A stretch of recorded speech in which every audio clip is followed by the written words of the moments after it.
Hi, I am Kim Kizito. I am a career special education advocate. What does that mean? That means that I go around all of the United States virtually and I sit in IEP meetings helping parents advocate for their child's rights on their IEPs. And so you probably came over here from TikTok. I am starting my Hillman Talk, my university. This is the elective on how to understand your child's IEP, how to advocate for your child, and all of those things. And so as a little bit about me, I have been an advocate for several years. I handle IEPs. I sit in IEP meetings all across the country.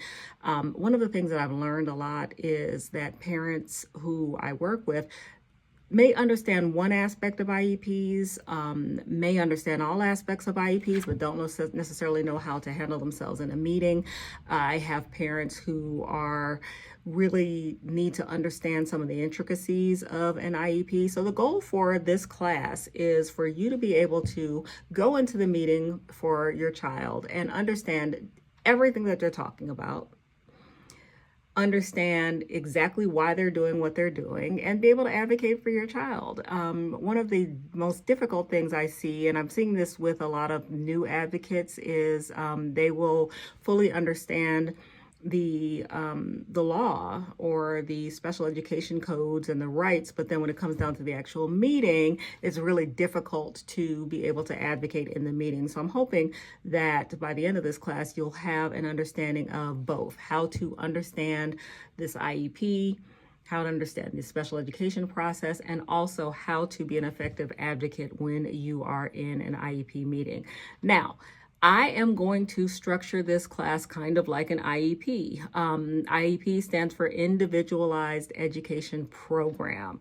And what that means is I'm not going to have a set syllabus. I'm going to have an outline of some of the things I want to talk about, but based on what the feedback I'm going to get from you guys, that's going to determine how I move forward. So I'm going to start today with a little bit of the basics, but I might get some feedback from you guys that you know all of this stuff and you want some more information or some more intermediate information. And so I'm going to do that. So every Tuesday, I am going to upload a new class. I have not figured out YouTube or how to do it live or anything. Maybe I'll figure that out at one point.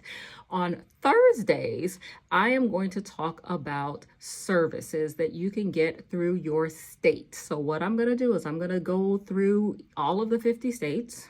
And I'm going to do my research, some I already know very well, and talk to you a little bit about different services. And so some people want to understand, well, how can I get paid? My child is pretty severe and I need to stay home and take care of them. Can I get paid to do that? Well, in some states you can. How can I get, I have private insurance, but my copays and everything are ridiculous. Can I apply for Katie Beckett? And I'll explain what that is. In some states you can. What if I want to send my child to a private school, or what if I want to homeschool and still receive services paid for by the state? In some states you can. So I'm going to talk about some of those things and see if I can help you out in some of those areas as well. So this is the first class, and the very first class we're going to talk about is the top 10 basics of special education. And we are going to start right now. Okay, so we're going to talk about some of the top 10 basics in special education. And so what we're going to do is we're going to review the 10 steps in the special education process. And then we're going to talk about some acronyms that you need to know. One of the things you need to know is off the top is that different states have different acronyms, and that can be a pain. But so I'm just going to go over some of the popular ones. And then I'm going to define some of the key terms for you. So when we talk about the steps in the special education process. Step 1, your child is identified as possibly needing special education and related services. This means that your child either has a diagnosed disability, or we're thinking, wow, maybe Timmy's reading is not well, and so maybe he's dyslexic, or this child is not unable to sit still. Maybe they have ADHD. So the very beginning of this process is we need to determine whether or not this child could benefit from special education. Okay, to stop and put my glasses on. But when I talk about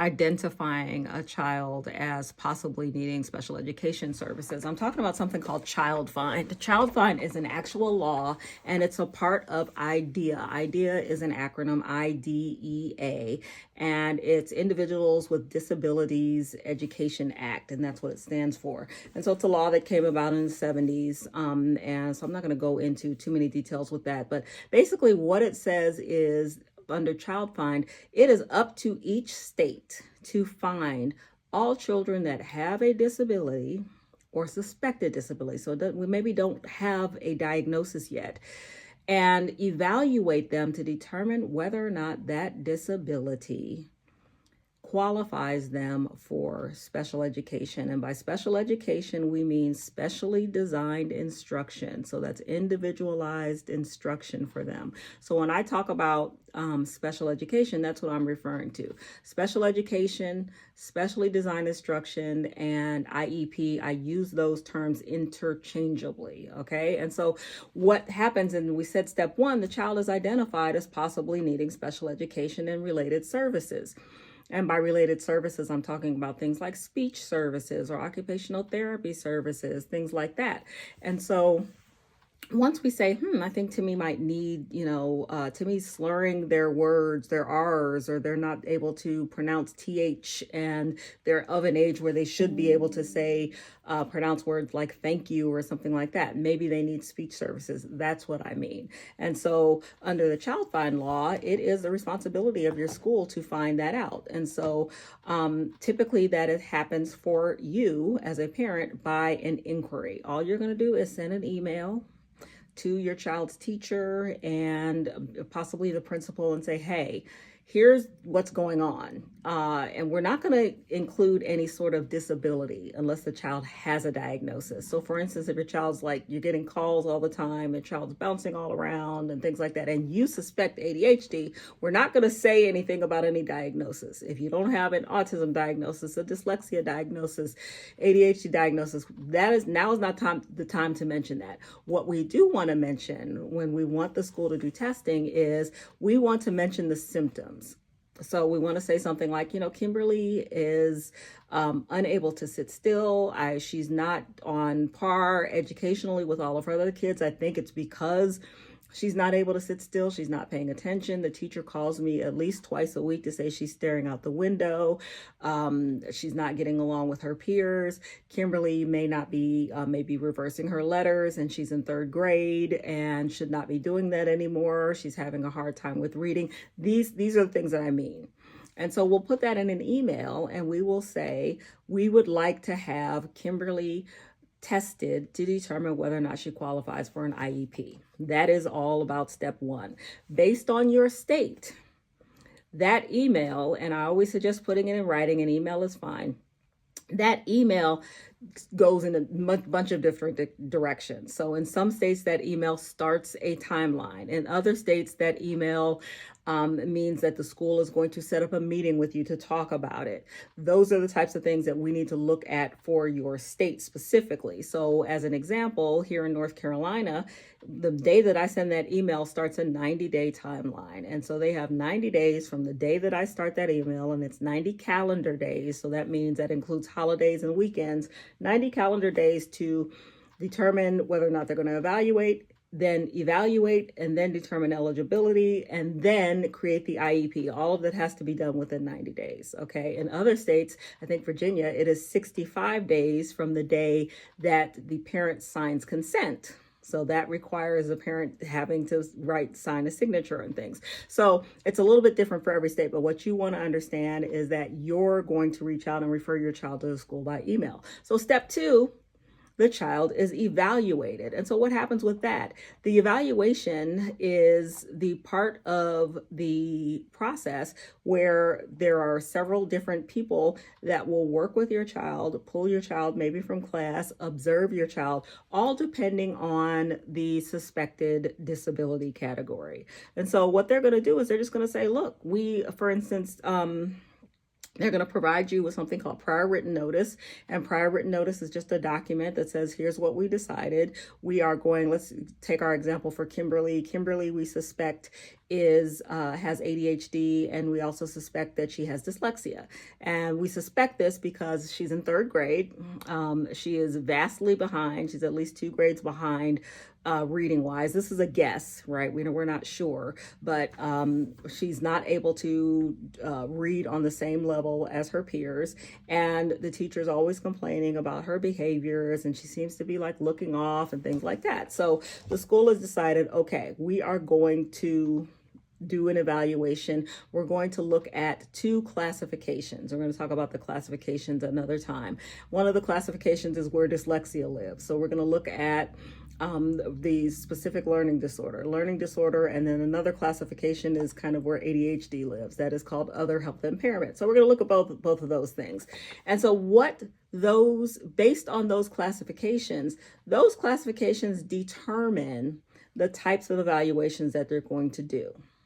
So each state has specific minimum guidelines for what evaluations that they are going to do based on the classification that we choose. So as a parent, I have said Kimberly has reading issues. She's got behavioral issues with attentional issues. So the school chose to determine whether or not she's eligible under either of those categories. And in this particular state, they require certain evaluations. And so typically we're going to look at academics. Academics is going to be reading, writing, and math. How is that child doing in reading, writing, and math? And so that is the school psychologist is going to take your child out of the room for an hour or so and going to give them standardized tests to take a look at that. And they're going to take a look at behavior. So maybe the school psychologist or a teacher is going to fill out a form based on the behaviors, and this is going to be another standardized form. Perhaps they're going to come in and they're going to do an observation of your child during certain times of the day. Your child doesn't necessarily know they're being observed, but they're going to take a look at that child. So all of these things are combined. And again, I'm doing a really high level overview, but all of these things are combined: the observation, the different tests. They may do an IQ test. And once those things are all done within that timeline, then they're going to determine eligibility. So that is step 3. Okay. And why that step is important is because you as the parent, you haven't really been a part of this process up until now. So when we have an eligibility meeting, we are determining whether or not Kimberly is eligible for an IEP. And so this happens with you sitting in a meeting with a teacher, a special education teacher, a principal, and the psychologist typically, and maybe a speech therapist, occupational therapist, all of the people that did the tests, to talk about the outcome of these tests. And they are going to all get together, and all together, all of you will determine, well, based on this, does this child qualify for an IEP? Then that was step 3. So we determine eligibility. Step 4 is yes or no.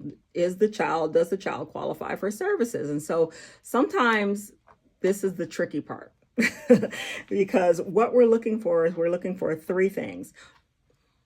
Three things. 1, does this child have a disability that falls into one of these categories, like specific learning disorder or other health impaired?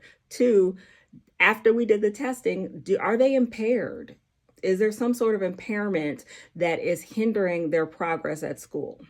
So are they unable to be on grade level? Behavior-wise, are they unable to sit still in the classroom so that they can get that education?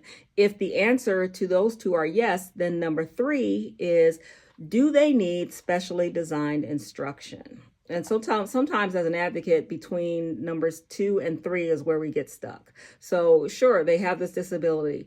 And then after the evaluation, they may be somewhat impaired, but maybe they're not impaired enough for part 3 to receive specially designed instruction, which again, I told you is the same thing as an IEP. Got it? And so this is where things get tricky sometimes in the meeting. And what I say to parents most of the time is just make sure that you have everything documented, that you fully understand the evaluations that they use to determine the process. And then once they are found eligible, then they either are creating the IEP during this meeting, or they will set a new meeting. So it just depends on your state. If it's North Carolina, they are creating that IEP typically during that meeting, if they find out that your child is eligible. In Florida, for instance, we've determined eligibility, and then they have 30 days from that date of eligibility to create the IEP. Nobody can go beyond that 90 days, if that makes any sense. So federal law requires 60 days to evaluate and determine eligibility, and then another 30 days to create the IEP. So that's all combined here in North Carolina. But in some other states, Virginia, for instance, 65 days. So they can go less, but they cannot go beyond. So we schedule the IEP meeting, and that IEP is developed. And that's pretty much what happens with that. And so that is step 5. And that's step 5 in the process, developing the IEP. And if I can figure out how to edit, I'll put all of these steps on a screen somewhere. But, I get this whole university thing is really new to me. So number 6, we are if number 5 is an IEP meeting is scheduled, then number 6, we are actually writing the IEP. So the IEP meeting is held and the IEP is written. In most situations, the IEP team at the school has created a draft IEP before this meeting, and you as a parent will come to the meeting and you'll go over the IEP together, and they will not finalize it, because otherwise then you're not really a part of that decision-making process. So you as the parent can come prepared to that meeting to say, look, I don't know anything about this process, but I do know that I want Kimberly to be able to write words and read on the same level. So what do we do to get that done? And let's make sure that we understand what we're doing. And so the team will get together and they'll talk about all of those things. As a parent, you want to be able and empowered to be able to ask questions. And so one of the questions I always ask my parents to be mindful of in these meetings is, what does that mean? Don't feel bad about, they only set an hour for a meeting and you have questions and you feel rushed. I have no problem. We can have this meeting and it can go on. And if we're not done, then we can switch and we can have another meeting tomorrow or another meeting next week. We have to be able to get this done. But as the parent, I want to make sure that my clients fully understand everything that is said. So sometimes writing the IEP takes a little bit of time. After that, step 7, services are provided. So once that child has that initial IEP that is written, you as the parent have to sign consent. Okay, consent is something that is different in most states. How some states require consent for some things, some states don't. But every state is going to require you to consent to initial beginning of services. So that is you signing a piece of paper saying, yes, I now know that Kimberly qualifies for an IEP. Yes, I am going to allow her to begin services. Okay, and so once you send that out, once that signature starts, some days they will have a 10 days before that starts, so that kind of gives you a chance to think about it. In other states, it starts immediately once you sign that. You will find that out as you move forward. And then step 8, so the IEP is going. An IEP lasts for 12 months from the date that you sign that initial consent to services until a year from that date. And what happens during that IEP process, your child is getting services. But also step 8 is progress. So we're going to go over like the parts of an IEP, but I'm just giving you kind of a high level overview of the basics. So step 8 is basically the progress. You're going to get progress reports. And typically what that happens around the same time is you're going to get report cards that is reported to the parent. You'll get a report card that says, Kimberly's getting an A, a B, a C, or whatever, but you'll also get a separate report of progress on her IEP goals. So say one of her IEP goals is for her to move up 2 levels in reading, and she has an entire 12 months to do this, but they've broken down her progress into quarterly reports. So say quarterly, you're going to get a report and it will tell you exactly where she is. Oh, she's doing really well. She's moved up a level, that type of thing. So you're going to take a look at that progress. Now, Step 9 is where the IEP is reviewed, and that is kind of like where we go through the yearly IEP process. That's the annual process where we as parents come to the meeting and we sit with some of the same people that were in that beginning meeting. We talk to teachers, things like that. We see how our child is progressing. And then very lastly, our child can go through reevaluation. Reevaluation is something that happens every 3 years. And reevaluation is based pretty much the same thing that they did to determine that your child was eligible for an IEP. They will do again in 3 years. And you as a parent can determine how that process goes. So that's a quick overview of the 10 steps of the special education process. Again, put some of your questions below. This is the overview. I'm just giving the basics, and we will refer back to this first video if you are, as we go through this class and you have specific questions about the process. This is kind of like the intro video to start. I want to talk a little bit about some of the acronyms that we hear. I've already explained what IDEA and IEP are and why they're important. And I want to just make sure that you understand what that is. So we already went over IDEA, which stands for the Individuals with Disabilities Education Act. That is our nation's special education law. That is the name of it. Do I know what's going to happen with the new administration and the Department of Education? No. So until I do, I'm going to continue to talk about how things work with IDEA and that it is still in play. Now, you may have heard of something called FAPE, F-A-P-E. FAPE stands for Free Appropriate Public Education, and it is a right. It's a right that a parent has, and it's what all of the states must make available to all eligible children with disabilities. Now, every child has a right to a free, appropriate public education, but this is actually a legal term in the idea that guarantees your child that right. And so when we talk about FAPE, you'll hear that term a lot. That is exactly what we're referring to, a free, appropriate public education. Okay, let's see next. And so when we talk about that free, we talk about like public school. So the free is the public school and appropriate I kind of make a little bit of a joke about why it's called appropriate, because I hear parents all the time talk about wanting I just want the best for my child. Public school, unfortunately, is not always the best. And they're not under any specific guidelines to provide the best education for your child. However, they are under guidelines to provide your child with an appropriate public education. And so appropriate means that, it's at public expense. The free part is it's at public expense, meaning our taxes are paying for it. And it meets the standards of your state's educational authority or educational agency. And then, it includes elementary school, middle school, high school, that type of thing. And it's provided in an environment where it's meeting the requirements of your child. Okie dokie. IEP. I went over IEP. That stands for Individualized Education Program. The P in IEP is not for plan. It's not that big of a deal if you say IEP, Individualized Education Plan, but actually the P stands for program. It's a program. Every public school with disabilities, with every public school child that has a disability receives a special education that is funded by IDEA, and they must have one if they qualify. Okay.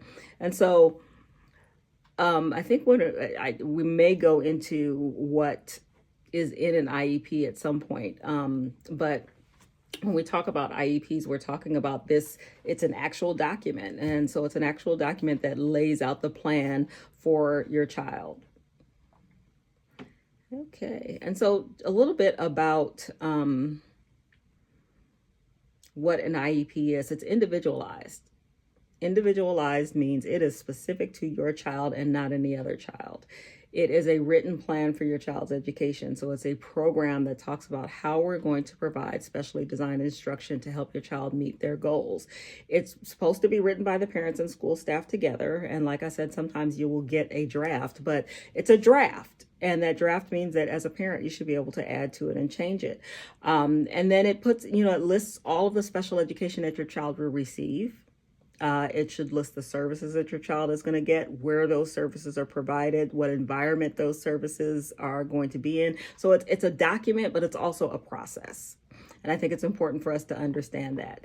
Another acronym you will hear a lot is LRE. LRE stands for least restrictive environment. And what that means is kids with disabilities are supposed to be educated with children who do not have disabilities or non-disabled kids to the maximum extent possible. What does that mean? That basically means if you have a child with a disability, a lot of times they may receive their services outside of the general education environment. So say you have a third grader. And that third grader receives speech services. Rather than the speech therapist coming into the third grade classroom, they will call your child out. Maybe there's a couple children. Usually it's not a one-to-one type service, but they'll call out a couple of kids and they'll go into a separate room. And that means that they are not receiving their education in the same environment as non-disabled kids. And so the goal, one of the main goals of IDEA is to make sure that our kids are not segregated from non-disabled peers. So we try wherever possible to not restrict the environment that our children are in. Absolutely, sometimes your kids will need to be pulled out of the general education classroom to receive their special education. Sometimes they don't. Sometimes your kid will never need to be pulled out. They can get their special education in the general education classroom, but sometimes they need to be pulled out. And so we try to keep it be very understanding and mindful of where that is happening. Okay.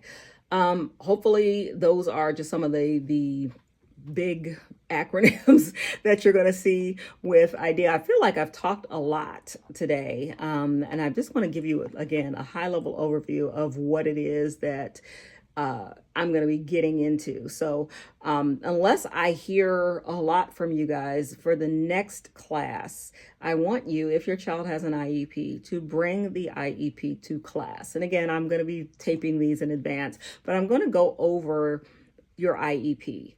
Every single state has IEP and IEP software. They all have to have the same essential elements. And I'm going to go over each of those and what you should be looking for. So that's the end of today's class. I hope that you enjoyed it.